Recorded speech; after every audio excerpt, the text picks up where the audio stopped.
আসসালামু আলাইকুম এভরিওয়ান। আরও একটা সহজ নাস্তা রেসিপি নিয়ে চলে আসলাম। আর এই নাস্তাটা খেলে একদমই পুরাই প্রেমে পড়ে যাবেন। এমন একটা সহজ নাস্তা রেসিপি, কিন্তু ইফতারিতে যদি এরকম একটা নাস্তা থাকে তাহলে কিন্তু মন দিল প্রাণ সবই ঠান্ডা হয়ে যাবে। এমন লোভনীয় আর মজাদার একটা নাস্তা রেসিপি। তো এখানে নিয়ে নিচ্ছি আমি হাফ কাপ দুধ, আর হাফ কাপ দুধের সঙ্গে আমি পানি মিশিয়ে নিচ্ছি। আর পানিটাকে আমি 2 কাপ দিয়ে দিলাম। 2 কাপ দিয়ে কিন্তু আমি ভালোভাবে মিশিয়ে নিব। আর এখানে কিন্তু হাফ কাপের থেকে আমি চিনি কম দিয়েছি। আর চিনিটা যদি আপনারা কম বেশি করেও নিতে পারেন, যারা বেশি খায় তারা একটু বেশি দিবেন, আর যদি কম খান কম দিবেন। কিন্তু এইটুক চিনিতে কিন্তু পারফেক্টভাবে চিনি হয়ে গিয়েছিল। তা ভালোভাবে কিন্তু আমি মিশিয়ে নিচ্ছি।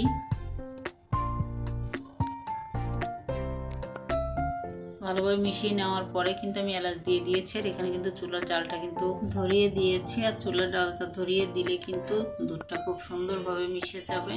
আর ঠান্ডা পানিতে কিন্তু দুধ ভালোভাবে মিশতে চায় না। তো দুধ ভালোভাবে মিশিয়ে নিয়ে আমি জাল করতে দিয়ে দিয়েছি। আর এখানে আমি কর্নফ্লাওয়ার গুলে নিচ্ছি। তো এখানে কিন্তু আমি 1 টেবিল চামচ কর্নফ্লাওয়ার নিয়েছি। তা আমি পানি আধা কাপেতে একটু পানি বেশি নিয়ে এই কর্নফ্লাওয়ারটা গুলে নিলাম। আর দুধটা কিন্তু বেশ ভালোই গরম হয়ে এসেছে। আর বলক আসার পরে কিন্তু আমি 2-3টা বলক আসবে, তারপরে কিন্তু আমি কর্নফ্লাওয়ারটা মিশিয়ে দিব। তা ভালোভাবে কিন্তু দুধটা বলক চলে এসেছে। আর দুধটাকে সুন্দরভাবে বলক আসার পরে কিন্তু আমি কর্নফ্লাওয়ারটা এখন আবারও ভালোভাবে গুলে দিয়ে দিব, কারণ নিচে কিন্তু দলা পেকে থাকে তার জন্য। তা কর্নফ্লাওয়ার যদি আরেকটু বেশি লাগে সেটাও দিতে পারেন। এখানে যদি আপনাদের কর্নফ্লাওয়ারটা না থাকে, যদি কাস্টার্ড পাউডার থাকে সেটা কিন্তু দিলে আরও বেশি ভালো হবে। কিন্তু আমার হাতের কাছে কাস্টার্ড পাউডারটা ছিল না, তার জন্য আমি কর্নফ্লাওয়ার দিয়ে এই রেসিপিটা করেছি। কিন্তু মাশাআল্লাহ খেতে যে এতটা মজা হয়েছিল তা বলার মতো না আর কি।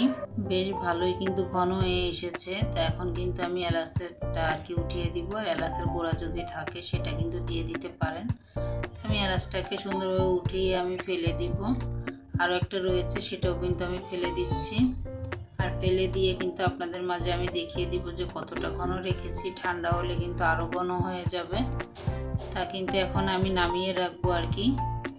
আর নামিয়ে রেখে কিন্তু আমি একটু পরপর নেড়ে ছেড়ে ঠান্ডা করে নিব। আর যদি একভাবেই রেখে দেওয়া হয় তাহলে কিন্তু শক্ত হয়ে যাবে। তাই এখানে আমি 2 টেবিল চামচ চিনি নিয়ে নিয়েছি অন্য একটা পাতিলে। আর আধা কাপের মতো পানি নিয়েছি। নিয়ে আমি চিনিটাকে কিন্তু আবারও গলিয়ে নিব। আর এখানে 2টা এলাচ দিয়ে দিব। 2টা এলাচ দিয়ে কিন্তু আমি চিনিটা ভালোভাবে জাল করে নিব। তো 2-3টা বলক আসার পরে কিন্তু আমি এখন চুলাটাকে অফ করে দিব। আর চুলাটাকে অফ করে দিয়েছি। আর এখানে আমি পাউরুটি নিয়ে নিয়েছি। তা পাউরুটিটাকে আমি কেটে নিব একটু গোল করে আর কি। যদি আপনাদের কাছে কুকি কাটার থাকে সেটাতে কেটে নেবেন, বা যে বড় বয়েম বা বোতলের মুখা আছে সেটা দিয়ে কিন্তু কেটে নিতে পারেন। ছোট যে বয়েমগুলো আছে বা বড় মুখা আছে আর কি পানির বোতলে, সেটা দিয়ে কিন্তু ছোট ছোট করে কেটে নিতে পারবেন। আমি কিন্তু কুকি কাটার দিয়ে কিন্তু কেটে নিচ্ছি। তো এভাবে কিন্তু একটা পাউরুটিতে কিন্তু 2 পিস হচ্ছে আর কি।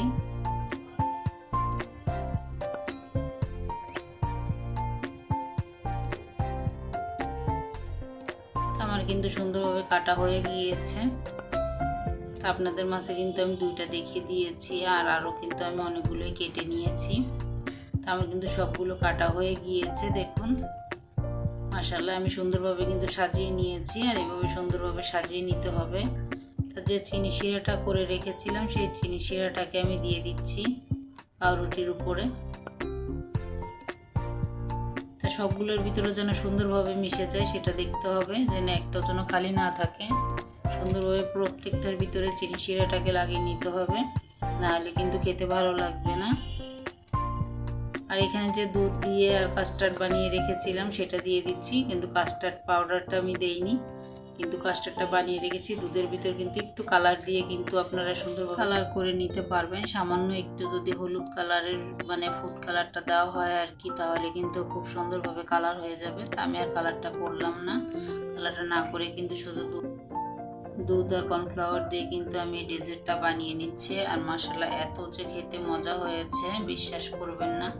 আর যদি ফ্রিজে রেখে দেন, সকালে বানিয়ে ফ্রিজে রেখে কিন্তু ইফতারিতে কিন্তু এই ডেজার্টটাকে আপনারা খেতে পারেন। মাশাআল্লাহ অনেক মজা পাবেন খেয়ে, মন দিল সব ঠান্ডা হয়ে যাবে। এতটা মজাদার আর এতটা লোভনীয়। আমি এখানে কাঠবাদাম দিয়ে দিচ্ছি সাজানো জন্য। আর বাদাম তো খাওয়া খুবই ভালো, তা খুব সুন্দরভাবে কিন্তু কাঠবাদামটাকে আমি একটু কুচি করে নিয়েছি। আর পেস্তা বাদাম দিয়ে দিচ্ছি, পেস্তা বাদামটাও দিয়ে আমি সুন্দরভাবে সাজিয়ে নিলাম।